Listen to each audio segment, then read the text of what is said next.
Hello everyone and welcome back to my channel Diksha pharmacy. और आज ये हमारा यूनिट फर्स्ट का 5th लेक्चर है और हम पढ़ रहे थे मैकेनिज्म ऑफ ड्रग एब्जॉर्प्शन। ठीक है, mechanism of drug absorption through GIT. और उसके हमने कुल 5 पार्ट बताए थे, जो कि 5 टाइप से होता है हमारा। एक बताया था डिफ्यूज़न प्रोसेस, पैरासेलुलर ट्रांसपोर्ट, और प्रीवियस वीडियो में ही बात हमने की है कैरियर मेडिएटेड ट्रांसपोर्ट। और ये आज हमारा 4th पार्ट है आयन पेयर ट्रांसपोर्ट। मतलब जो कि हमारी ड्रग है उसका जो एब्जॉर्प्शन है, मतलब जो उसका ट्रांसपोर्ट है वो किस टाइप से हो रहा है। तो अब मतलब 3 मैकेनिज्म हम पढ़ चुके हैं।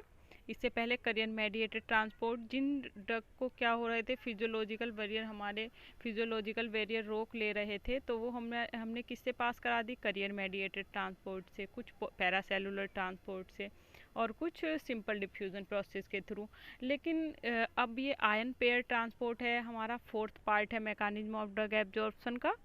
तो आयन पेयर ट्रांसपोर्ट की कहाँ पे ज़रूरत पड़ी, इससे हमें कौन सी ड्रग पास करानी है। ड्रग तो हमारी उन तीनों मेथड से भी जा सकती थी, लेकिन नहीं, आयन पेयर ट्रांसपोर्ट की ज़रूरत क्यों पड़ी, क्योंकि हमारी जो आयोनिक ड्रग थी, पॉजिटिव और निगेटिव ड्रग, कैटायन और एनायन, वो सिंगल सिंगल नहीं जा पा रही थी, क्योंकि वो क्या थी, हाइड्रोफिलिक थी नेचर में। और हमारी सेल मेम्ब्रेन क्या है, वो लाइपोफिलिक है। तो इसलिए हमें आयन पेयर ट्रांसपोर्ट की ज़रूरत पड़ी। तो आइए देखते हैं। The ion pair transport method is used for the ionic drug. ये सिंपली किसके लिए होगा, जो हमारी आयोनिक ड्रग होंगी। Because the neutral drug molecule are lipophilic in nature, क्योंकि जो हमारे न्यूट्रल ड्रग मॉलिक्यूल होते हैं वो क्या होते हैं, लाइपोफिलिक होते हैं नेचर में। तो वो क्या होते हैं, इजीली पास हो जाते हैं सेल मेम्ब्रेन से। बट जो आयोनिक ड्रग होती है can not pass through the cell membrane easily.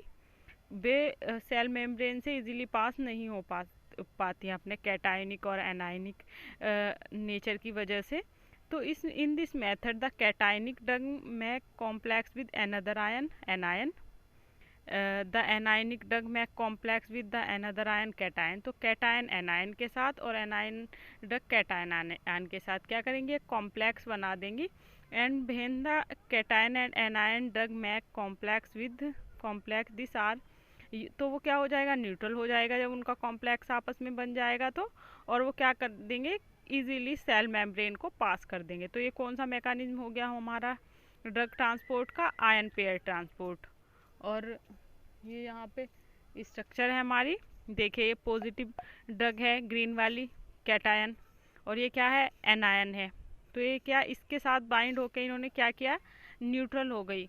Neutral हो गई तो जीआईटी में क्या थी, हमारी एपिथेलियम लेयर थी, जिससे इनको पास होके जाना है। तो पहले ये जा नहीं पा रही थी, लेकिन जब इन दोनों ने साथ में ये मिल गई तो फिर तो ये लाइपोफिलिक नेचर की हो गई, न्यूट्रल हो गई। तो फिर क्या, इन्हें सेल मेम्ब्रेन ने जाने दिया आसानी से कि भाई अब तो आप न्यूट्रल हो गई हो, अच्छी हो गई हो, अब आप जा सकती हो, पास हो जाओ, जाओ और ब्लड में चली जाओ। तो इसके एग्जाम्पल क्या है हमारे, quaternary ammonium compound, sulphonic acid, quinine, propanol. ये सारी रिडक्ट किस कौन से मेथड के थ्रू होती हैं पास, हमारे एपिथेलियम मेम्ब्रेन से जीआईटी की, आयन पेयर ट्रांसपोर्ट की, आयन आयन पेयर ट्रांसपोर्ट से। ठीक है। और आज हमारा 5th मैकेनिज्म था एंडोसाइटोसिस, जो हमारी आयन पेयर ट्रांसपोर्ट से भी नहीं हो पा रही, पैरासेलुलर ट्रांसपोर्ट से भी नहीं हो पा रही, और हमारी डिफ्यूज़न प्रोसेस से भी नहीं हो पा रही, और करियर मेडिएटेड से भी नहीं हो पा रही। तो वो अब हमारी आया एंडोसाइटोसिस प्रोसेस। तो इस एंडोसाइटोसिस प्रोसेस में क्या होता है, सिंपल सा है। तो द एंडोसाइटोसिस और फैगोसाइटोसिस भी हम बोल सकते हैं इसको, is used where the cell membrane are very fluidy in nature. जहाँ पे जो हमारी सेल मेम्ब्रेन है वो बहुत ज़्यादा फ्लूडी नेचर की हो। आपने जेली टाइप की वो देखी है टॉफ़ी, जेली जेली टाइप की जो टॉफ़ी होती है वो फ्लूडी नेचर की होती है, जिधर रख देते हैं वो उधर ही फैल जाती है। तो इसी टाइप से जहाँ पर हमारी मेम्ब्रेन होती है, तो in this method the drug molecule is engulf by this membrane.